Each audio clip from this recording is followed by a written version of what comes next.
Welcome to the Confidence in Singing podcast, where you can reclaim your voice and rediscover the joy of singing.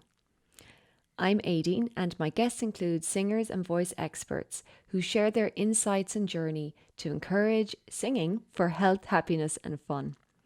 To support this podcast and join the Confidence in Singing community, just click on the Patreon link below. New patrons will be entered into my launch competition for a 1-hour voice coaching session. Patrons also get bonus content and access to special offers. Thank you.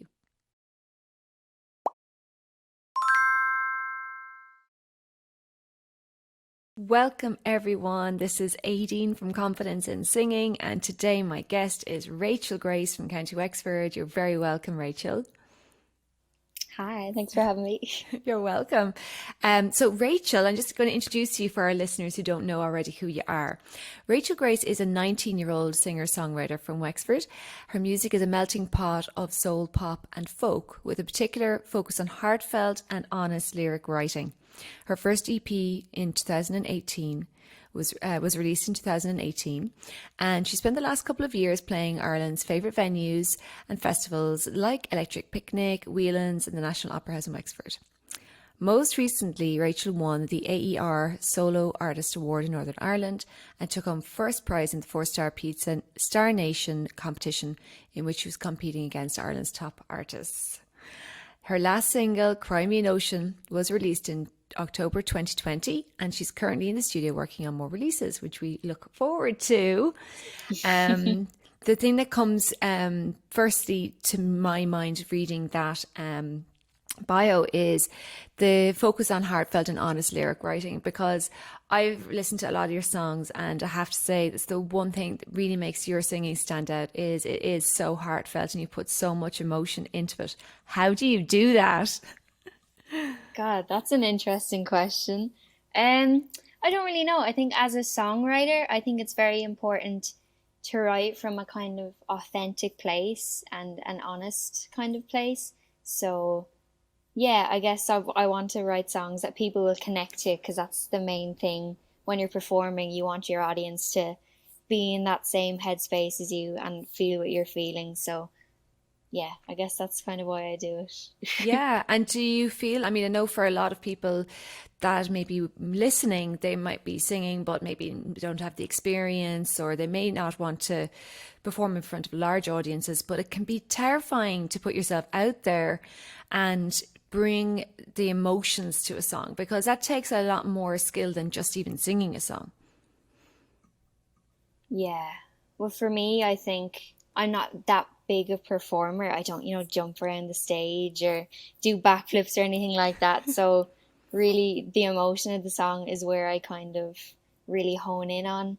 And yeah, I don't know. Do you ever feel like you're revealing too much? Like when you started off singing, were you always able to bring that vulnerability to your singing, or is something that you developed or that you were conscious of at all? I think it's something I developed through songwriting. When I was doing covers and stuff, I felt like this isn't a place where, I would kind of connect to. So when I wrote myself, then it all just kind of clicked into place, I guess. And yeah, I'm really bad at answering questions, but definitely the vulnerability came through in my songwriting. Through songwriting. And can you tell us a little bit about the first couple of songs you started writing? Like, what was the content? I'm going deep now. Am I going too deep, Rachel? I was about 10 years old, I think. And I think I got asked to write a poem. When you're in primary school and you get asked to write poems and stuff, and it was about bullying. So I just kind of turned that song into the poem into a song, because I was just starting to learn guitar and all, and kind of melody and singing and stuff at the time. And it was very dark and depressing for a 10-year-old to write. But yeah, the songs have gotten happier over the years, I think. Oh, I'm glad. I'm glad to hear that. And were people surprised by that first song then, seeing as that you were so young and the subject matter was quite deep? So dark. Yeah, my mom asked me if I was okay several times after she heard that.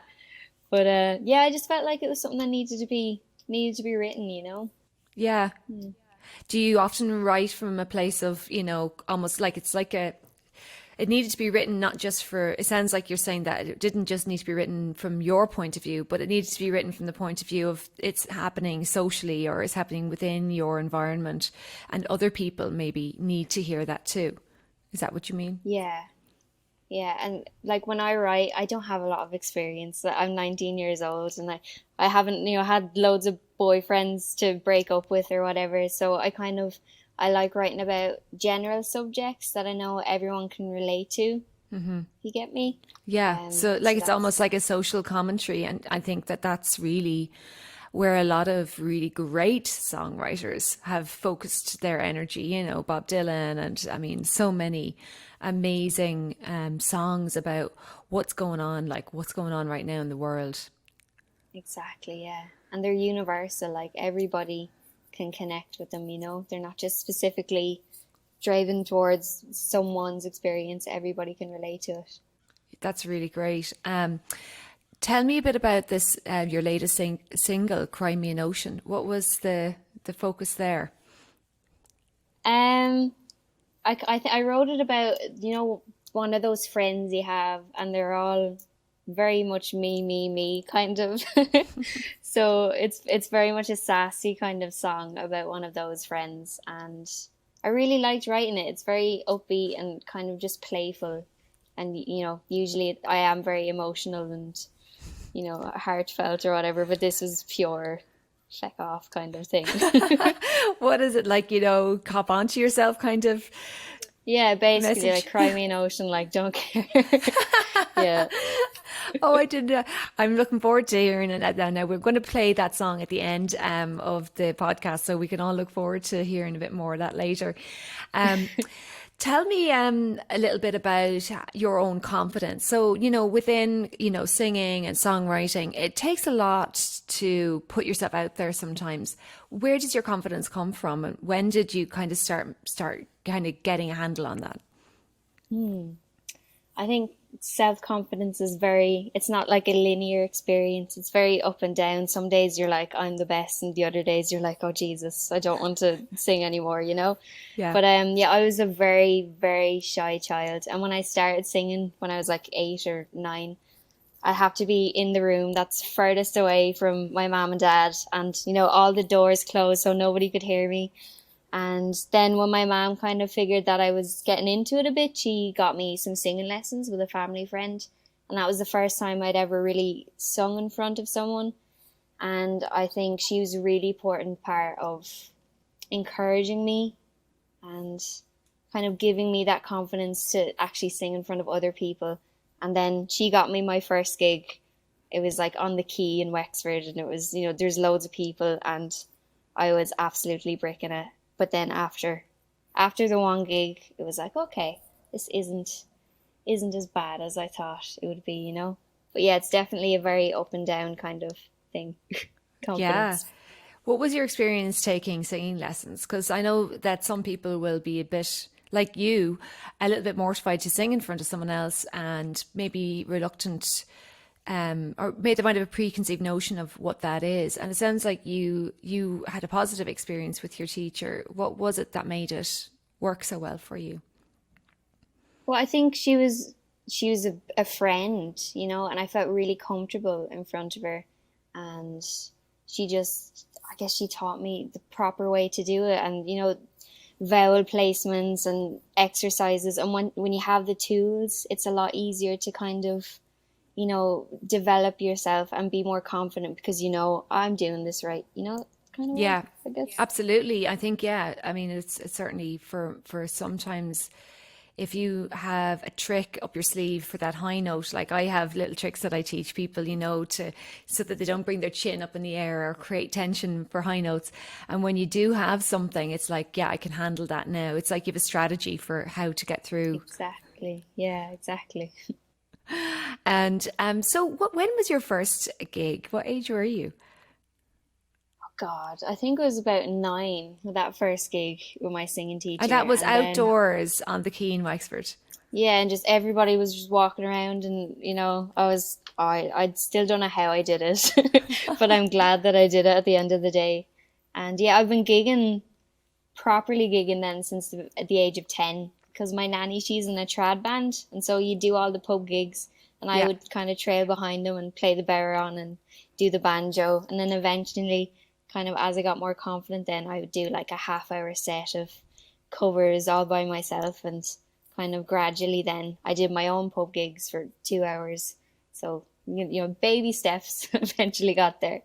Yeah, it's amazing. I love that you started really young, because my feeling is that a lot of people in their teens don't get opportunities to explore the things that are of interest to them. Do you know what I mean? That they could be interested in a sport, or they could be interested in one particular kind of subject that they don't get taught in school.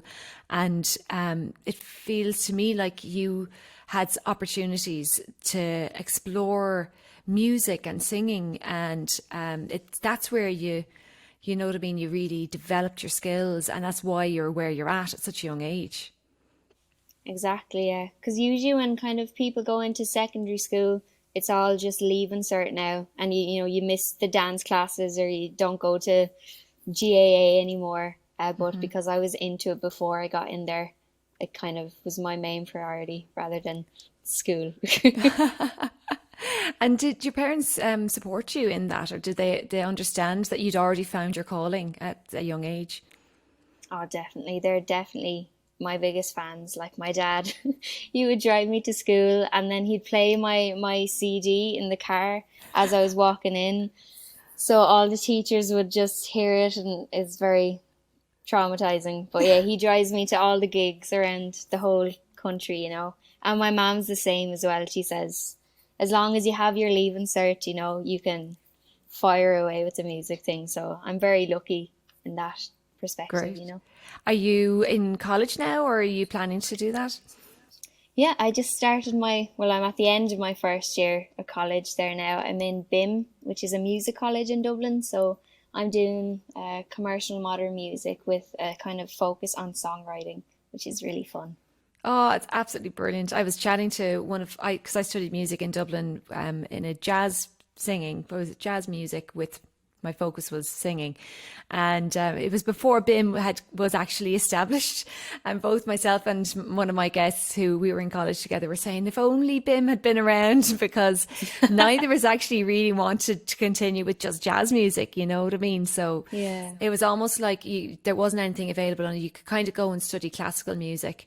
And there was a little bit of rock, but it wasn't really established that well at that point.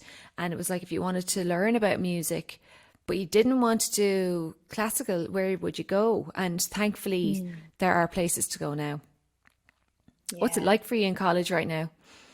I mean, I haven't been there yet. Like, I've been on my laptop for the whole thing, basically. But All it's been online. good. Yeah, Yeah. it's weird because, it's very practical music. And, the whole thing about it is getting to collaborate with people and, jam and arrange music. But it's hard to do that kind of on Zoom. Oh, Hopefully, second year, yes. I'll actually get to meet people. But yeah. Absolutely. Oh, I can see how that would be. It's a completely different experience to when my first year in college.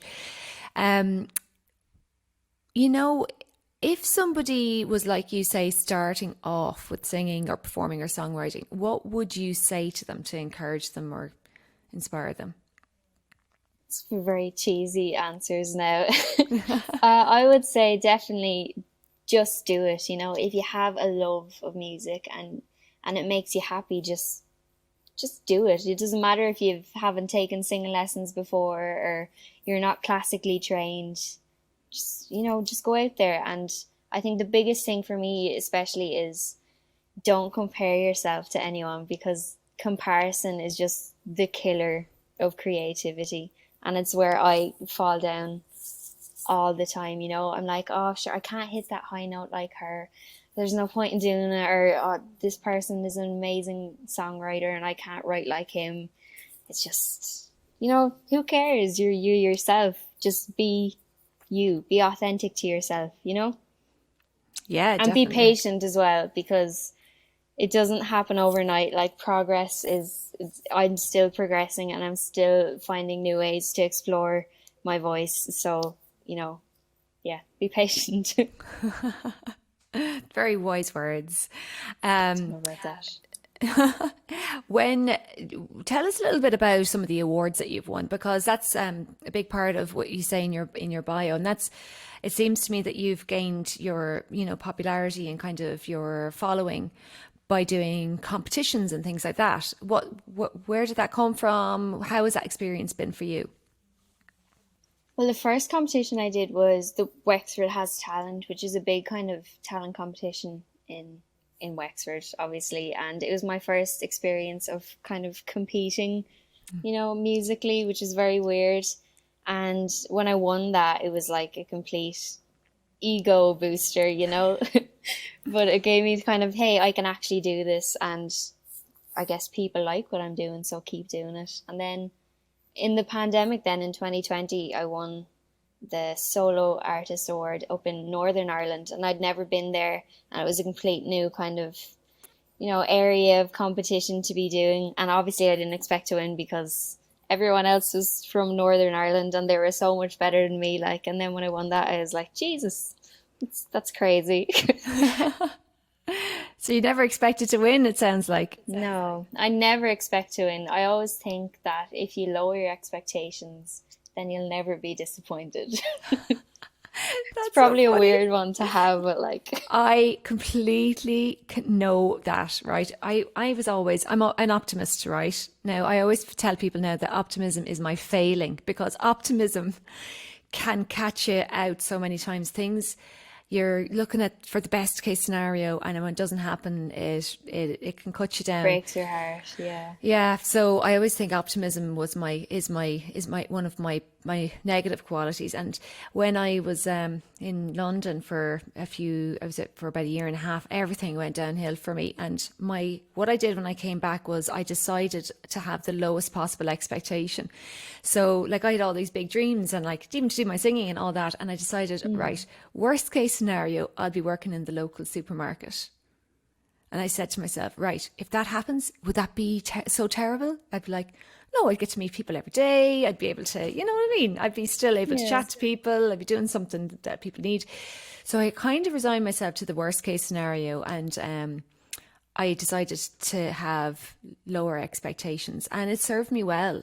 And it's really interesting that you say that. Like, but at the same time, even though you're not expecting anything, so you're not attached so much to the outcome.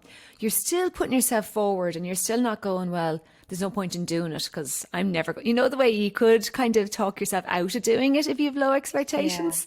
So there's a fine line there, right? Yeah. Very much like you though. It's just like, what's the worst that can happen? I'll sing the song, and sure, if people don't like it, they don't like it. At least I have a free day out, and I get to see all these people and meet everyone. So it's a Yeah. win-win either way. Absolutely. And would you mind? I don't know if you have a story or an embarrassing story about kind of things not going the way you would have liked, like in a performance or something like that, that you might like to share. Because I think people do, like, they look at you now and they'd be like, yeah, well, she's really good and she knows what she's doing and everything. And sometimes when people know that you've had a train wreck at a certain point, or you've had to pull yourself back up again after things not going the way you wanted them to go, and it kind of makes them a little bit more optimistic for their own situation. There's so many, so many. One in particular that always haunts me to this day is I had my EP launch. So when I released it, I had this big gig, and I was playing with a band for the first time, and it was all very exciting, and it was very stressful as well. And when I get stressed, I lose my voice like clockwork. I always lose my voice. So it was like 2 days before the show, and my voice was just completely gone, like it's never gone before. And it came back about 2 hours before the show, like barely came back. And yeah, there was so many cracks and voice breaks that I can't like listen back to the video of it at all. And everybody would be like, "Oh, I didn't notice that. It's grand." And it's like, but I did, and I Yeah. can't. And yeah, I just got. And what's the other thing? At the competition, the Four-Star Nation Pizza competition, then the song I was gonna sing, the winning song, I did the first bit a cappella, and I did the first bit a cappella in a completely different key. So when I went in, I had to like try to transpose like naturally, and yeah, apparently nobody noticed, but I definitely did, You were and under it pressure. ruined So it. did you have to change the chords you were playing on the guitar to match the key you'd started in?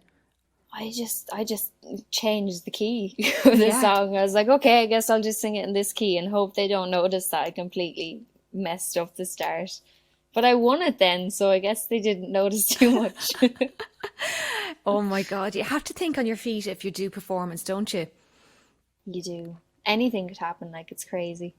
Yeah, I remember seeing Adele. She did a performance in the for one of the Grammys, and it was just after George Michael had passed away, and everything was kind of a, like a in honor of him and in his memory. So she was singing a George Michael song that she probably had never performed before, and she got up and she started singing, and about half a minute in, she just said, I have to stop. I'm really sorry. Because it was one of these songs that had a kind of a drone in the background. I think she maybe didn't have her first note or something, because it didn't Mm. have the backing didn't have anything to tell you where to be, you know? So she just said, Yes. I'm really sorry. Like, this is millions of people like be watching it. I'm really sorry, but I have to do my best with George Michael. It's for him. I cannot continue with my song. I need to start again. I hope you all understand. And I just thought, wow, how brave to be That is able to do amazing. that. It's hard. It is hard. I had to restart a song. The only time I've ever restarted a song was at Electric Picnic, and it was the biggest gig I'd ever gotten in my life. And 2 days before, I broke a string on my guitar, so I couldn't fix it, and I had to change the guitar. And the guitar was just constantly out of tune. It was one of those things where you just can't tune it; it just stays horrible. Oh, And halfway through, I was like, I just can't sing this anymore. I just have to. And I spent about 10 minutes tuning, then like at Electric Picnic, which is meant to be the make or break gig for an artist, and I just completely fecked it up. But sure, I got to, go to the festival for the rest of the day and eat loads of food and see loads of people. So it was and grand. you have it in your bio now as well. It looks good, doesn't it? I can say, and it looks good. Nobody cares about how well you performed as long as you performed there. Isn't it funny?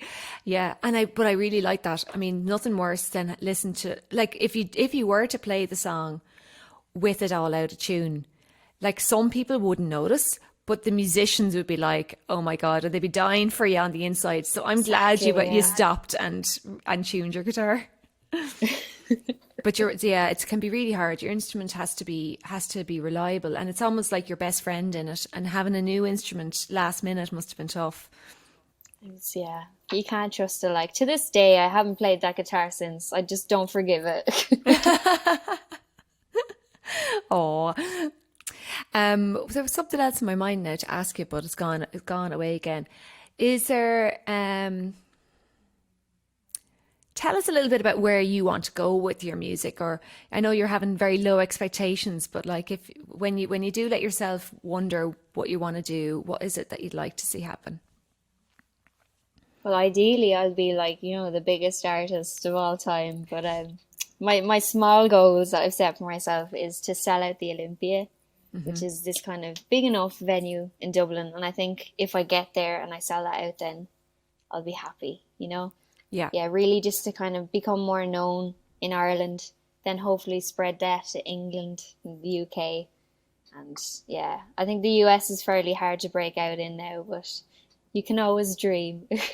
Yeah, and I actually was thinking of the Cranberries there, because they and even the Corrs, they both kind of did a lot in America and then came back to Ireland, and that's when they became a bit more known in Ireland.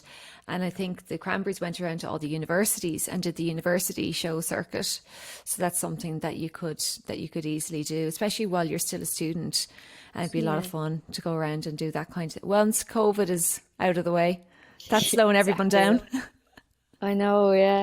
And I think it's amazing as well. It's always when Irish artists move abroad, then they get famous, and then Irish people like appreciate them and start to notice them. Like I always think it's mental. It's like Hosier that happened, and Yeah. I think Dermot Kennedy, he like was busking in America and in LA when he got kind of noticed.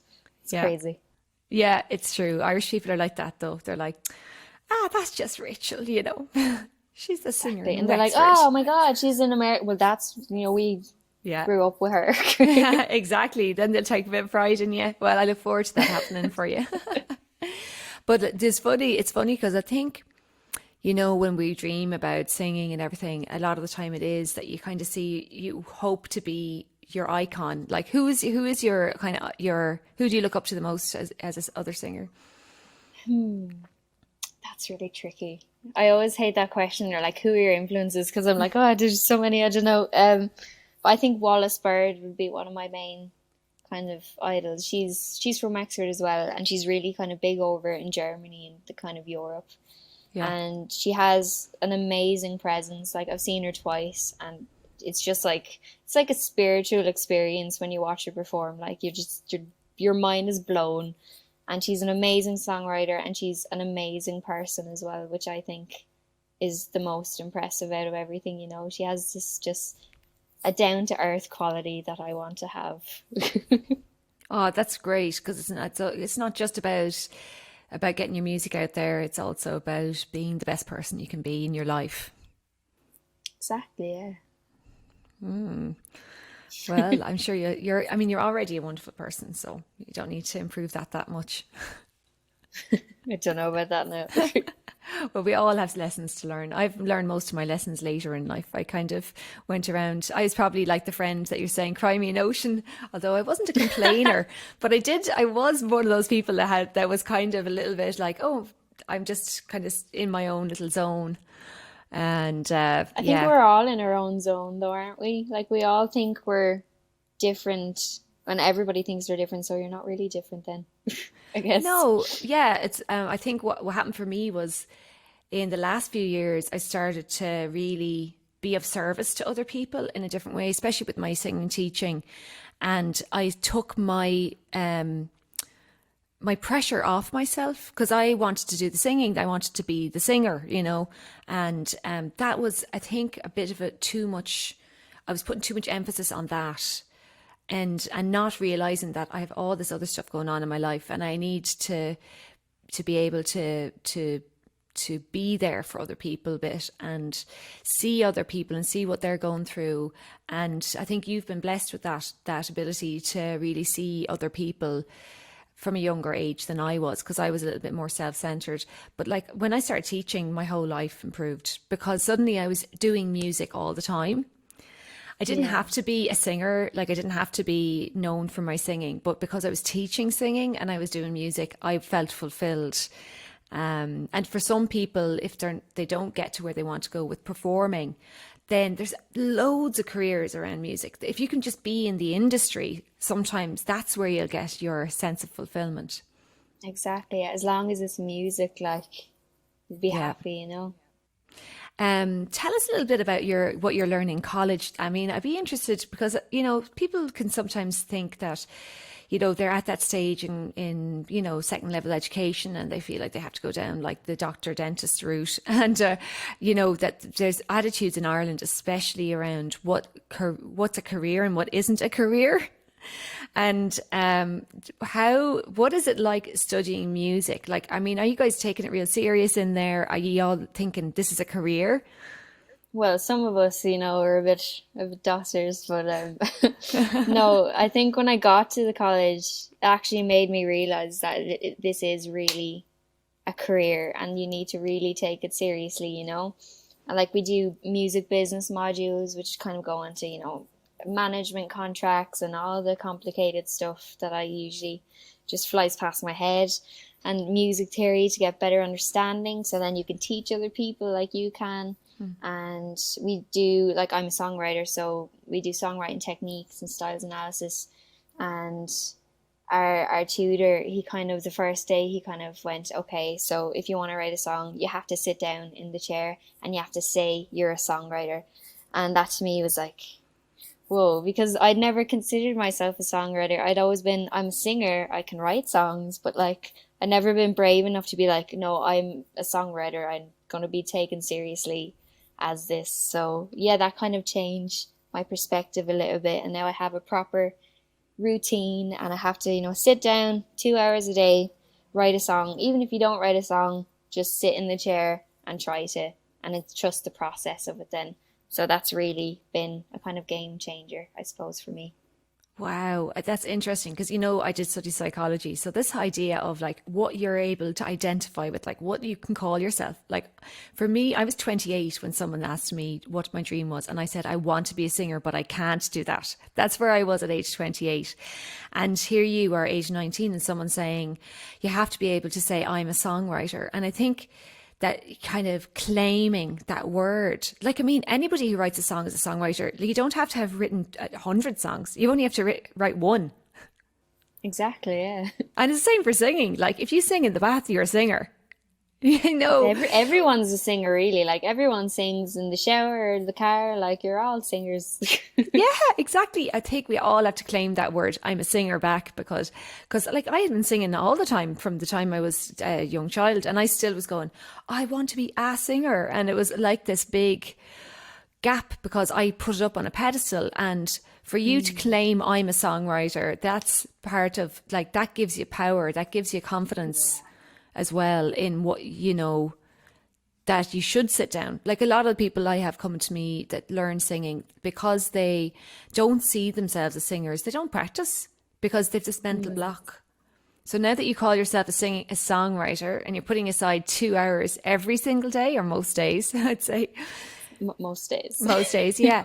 Tell us a little bit about that process. Like, do you like candles and incense, or do you just sit there with a piece of paper? The amount of candles I have right here, I have 4 lit at the moment.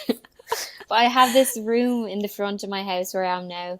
It was my brother's, and then he moved out. And like the hour he moved out, I was like bringing all my stuff in here. And it's basically like a kind of work office. It's a studio for me. That's where I record everything and do all my stuff. Yeah. And I have a piano there, and I just sit at it. And I just mess around and I find some chords I like. I like to read. Well, I haven't read a lot. I'm like you, I just haven't read a lot lately. But get your eyes tested. Spoken word. Yeah, I might need to. All the staring at the screen all day is horrible for me. Like, yeah. But I read spoken word, and like, sometimes you read it and I'm like, oh, that thing just really speaks to me. And then I'll write it down for later, and I might come back to it then and write a whole song just around that one word or the one phrase. And yeah, sometimes I don't get anything. Like last night I was there and I was like, I just have to write a song. Like, I need to be tough on myself. And I was there for an hour and nothing was coming, and I was like, I'll just keep doing it. Just trust the process. And then like 2 hours later I had a full song that I was really happy with. So it does work. Like, the process does work. Even if in the middle of it you feel like you're just not getting anywhere. Just, don't give up on it. Oh, I need to take that advice myself, because a lot of the songs that I've written, Mike has been writing with me. And so, when you're dependent on someone else, it's almost like if they're not there, you don't write anything. But the other thing I thought was interesting about what you said is how you were using poetry or prose or some sort of other, kind of creative thing, and you're reading and you're kind of gaining inspiration from other people. What kind of stuff do you read to get inspiration from? It's usually all just spoken word. There's this book that I'd recommend to anyone, and it's called Pillow Thoughts. And there's like 4 or 5 editions, and it has a chapter, and each chapter is a different feeling. So it's like, this one is for when I'm feeling sad, when I'm feeling happy, when I miss one, when I'm grieving. And so it's just so handy if you're like, I'm feeling like sad, I want to write a sad song. Let's go to the sad chapter. Let's pick out some nice images or something. And they'll just like set off something in your head eventually. And then that'll just click, It's very handy. That is a really Technically, good trick. It's not cheating, It's not plagiarism exactly. No, it isn't cheating. I think that's really important to know, to say that you can be inspired by anything, whether it's someone else's song or someone else's poem, and move that into your own zone. And that's valid and important. And if it's helping you to focus your energy to the thing that you need to do, I think that's really good. And so Pillow Thoughts, I've written it down. So I hope some of you guys who are listening are writing that one down. And would you? I'm just curious now because we're going to be finished up now in a second. But since you're talking about written kind of stories and words and stuff like that, do you do any of that as well? Is that part of your creativity? Some of my friends have actually started, writing their own spoken word books, and that's like amazing to me. And it's definitely kind of given me some ideas myself to kind of do. I think it would be really, really useful. Yeah.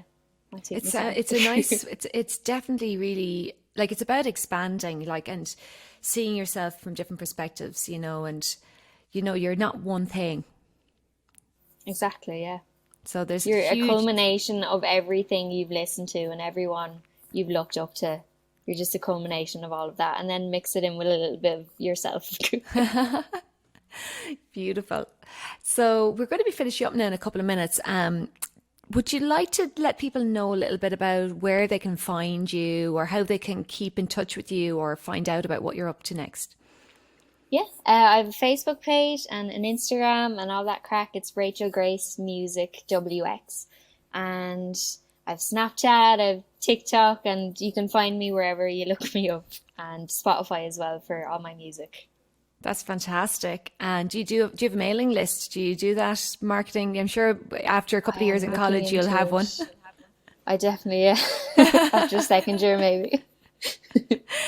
So one way you can keep in touch with people where they're going to get it. So what's next? Like, are you coming to be bringing out an album soon, or what's the plan? What are you working on? It's definitely on the horizon anyway. I just finished another single there last week in Orphan Recording, which is an amazing recording studio in Kirklow. And yeah, I'm definitely working. I have all the songs ready for an album now. I just need the money to record it. So a summer job and then album all the way. Absolutely, absolutely. And you never know who's going to pick up on that and start helping you fund it and market yourself. That would be ideal, wouldn't it? Oh, would be some handy. Okay, great. Well, look, we're going to play Cry Me an Ocean now. And is there anything else that you'd like to say to the listeners that are listening right now? Just thanks so much for having me on. And I really love everything you're doing to inspire other people to have confidence in themselves and their voices. Oh, thanks. That's very sweet. Thank you so much, Rachel. And thank you everybody who's been listening. I hope you've enjoyed our chat today and gained some inspiration for your own practice of singing or songwriting. I'm gonna set aside, I don't know if I could do a full 2 hours, Rachel, but I might set aside like an hour to just write a song and see what comes up. An hour is plenty of time. Well, it's a good start when you haven't done it before, and I'm not going to rely on Mike this time, so that's going to be a new thing. So thank you so much for joining me, and you've been absolutely amazing, and we're going to listen to Cry Me an Ocean now. Thank you so much, Rachel. Thank you. Bye. Bye.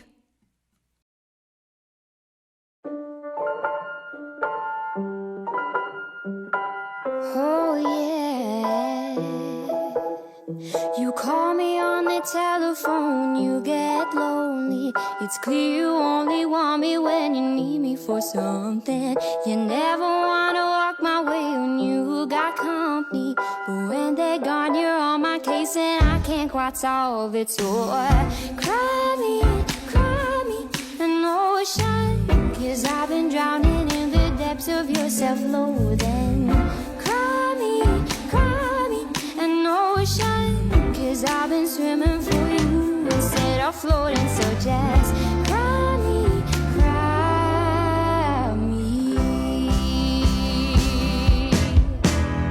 I can't decide if I'm too nice or you're just that bad. Don't waste my time and don't think twice to try to get back.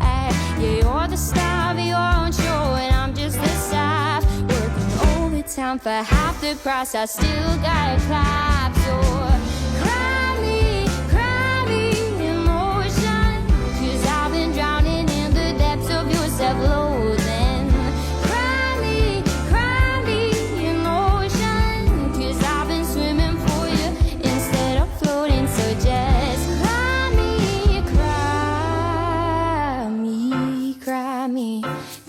me an ocean, baby. Cry me me an ocean baby, cry me, an ocean baby, cry me, an ocean baby, cry me, an ocean baby.